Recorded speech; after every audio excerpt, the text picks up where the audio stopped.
Kilala na isa sa mga pinakamahusay na boksingero sa kasaysayan ang ating pambansang kamao at pound for pound na king na si Manny Pacquiao. Sa kanyang mga nakamit, tagumpay at kanyang abilidad ay mas lalong napagtibay ang kanyang puder sa listahan ng mga halimaw sa kasaysayan ng nasabing laro. Si Manny Pacquiao mga kaboxball ang natatanging kauna-unahang boksingero na nakapagtangay ng kampyonato sa 8 magkakaibang dibisyon na kung saan ay malabo nang mapapantayan ng kung sino mang boksingero. Sumikat ang ating pambansang kamao dahil sa kanyang estilo. Taglay nito ang pinagsamang lakas, punching power at magandang footwork. Sanhi na ito'y napakahirap tiklupin pagdating sa ibabaw ng ring. Sa ngayon mga kaboxball ay atin namang alamin ang iba't ibang karanasan ng mga boksingero matapos makasagupa ng ating pambansang kamao.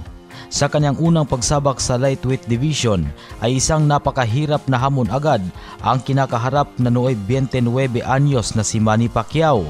Itinapat agad ito sa WBC lightweight champion na si David Diaz, isang kilalang boksingero na marami ng karanasan pagdating sa loob ng lona. Sa laban na ito ay matindi ang accuracy na ipinamalas ni pambansang kamao Manny Pacquiao. Halos lahat na binibitawang suntok nito tumatama sa pagmumukha ni Diaz. At matapos nga ang grabing pagka-knockout ni Diaz ay ibinahagi nito ang kanyang karanasan. His speed. Not so much his power, it's just he was really fast. Hindi inakala ni Diaz mga kaboxball ang bilis ni Pacquiao. At kasunod nga ng kontrobersya sa kanilang unang naging laban na kung saan ay tinalo ng American boxer Timothy Bradley ang ating pambansang kamao sa pamamagitan ng split decision. Taong Abril 2014, nagharap muli si Timothy Bradley at si Manny Pacquiao para paglalabanan ang WBO welterweight title. Dito sa kanilang pangalawang laban ay bumawi dito si Pacman at pinatikim kay Bradley ang una nitong pagkatalo. Ang mga malulupit na kombinasyon at magagandang footwork ni Pacman ang malaking dahilan sa kanyang pagkapanalo. Isang taon higit ang nakaraan ay muli na namang nagtagpo ang dalawang boksingero sa ikatlong pagkakataon. At sa sagupaan nilang ito, dinomina ni Pacquiao si Tim Bradley kung saan ay 2 beses pa itong pinabagsak agad nang ibabaw ang bilis at malupit na galaw ng ating pambansang kamao. Pinatunayan muli ni Manny Pacquiao na hindi talaga sila pwedeng magsama sa kanyang pwesto. Matapos matalo kay Pacman ay hindi na lumaban pang muli si Timothy Bradley at tuluyan ang nagpapahinga sa boxing at kamakailan lang ay napabilang din ito sa Boxing Hall of Fame. Ibinahagi ni Bradley mga kaboxball ang lahat ng kanyang experience sa kamay ni Manny Pacquiao. Ayon sa kanya, matindi at ibang klase daw talaga ang bilis ni Pacman. Inihalin tulad pa nga nito si Manny Pacquiao sa isang bala ng baril. They were like bullets. Literally like Manny Pacquiao when he would throw, everything is just stiff. Sa tindi raw ng bilis ng bawat suntok ni Manny Pacquiao mga kaboxball ay naririnig daw niya ito sa tuwing dumadaan sa kanya.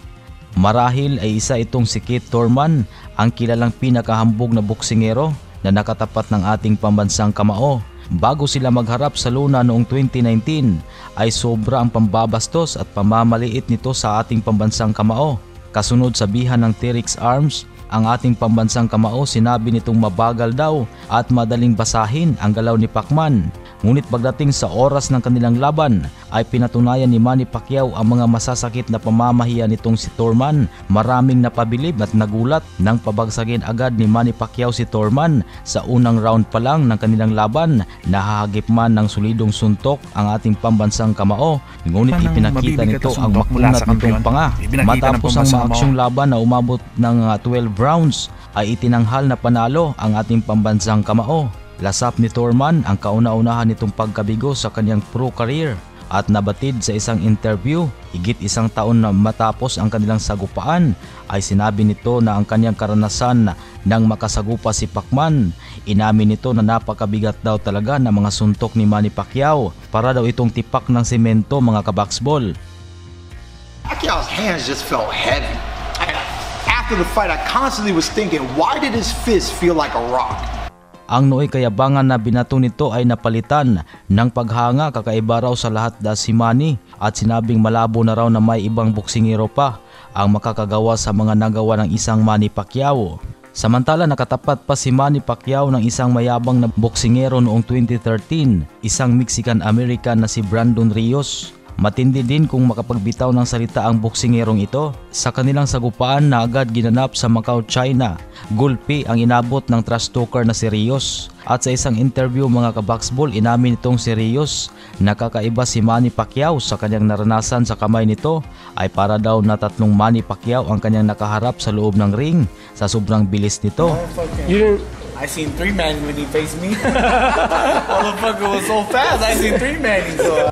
Samantala itinuturing na isa sa pinakamahusay na boksingero sa kanyang panahon, sumikat ang pangalan ni Oscar De La Hoya taong 1990s at noong early 2000 ay nakilala ito dahil sa kanyang technical skills.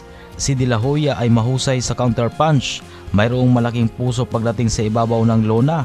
Itinapat si Pacman taong 2008 sa nooy sikat na si Oscar De La Hoya.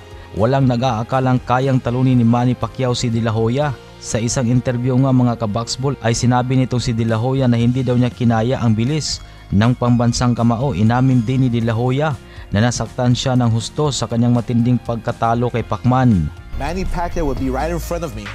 He would, after hitting me 15 times, At ang tapatan ding Manny Pacquiao at Juan Manuel Marquez ay ang itinuturing one of the best in history. Ito ay talagang tumatak at tinututukan ng mga boxing fans dahil sa maaksyong ipinamalas ng dalawang fighter na ito. Sa kanila pong pang-apat na paghaharap ay nakamit ng Mexicanong patulugin si Pacman, ang knockout na tumatak sa buong mundo. Ito nga ang hudyat ng pagtatapos ng kanilang rivalry. Napakataas ng respeto ni Marquez kay Pacman ayon sa Mexican legend na napakahirap daw talagang kalaban ang isang Manny Pacquiao dahil sa bilis at bigat ng mga suntok nito. Que pega fuerte, que tiene velocidad, que es zurdo, complicado. Dices, no, pues parece que vas a... So yun mga kaboxball, ang iba't ibang mga karanasan ng mga boksingero mula sa kamay ng ating pambansang kamao.